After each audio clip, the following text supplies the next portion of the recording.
I remember very clearly where I was every day when I started getting into the Archers. It was in the second half of 1988.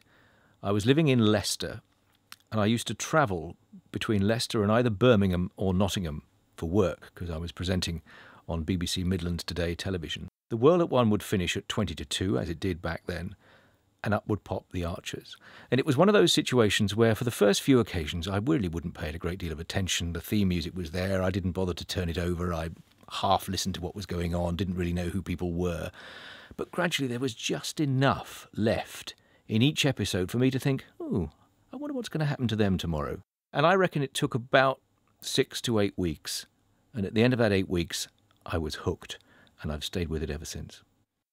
Brian, despite his often appalling behaviour, is one of my favourite characters in The Archers. I'll forgive him almost anything, because despite some of the truly dreadful things he's done, the unbelievably selfish things he's done, the way he's treated Jennifer and some of his children on occasions, you just know with Brian that there will be those wonderful moments when he can come out with such a dry, bon mot observation that he matches exactly what I'm thinking about a certain person, whether it's Linda Snell at her most irritating or Susan Carter with the chip as large as it could possibly be on her shoulder.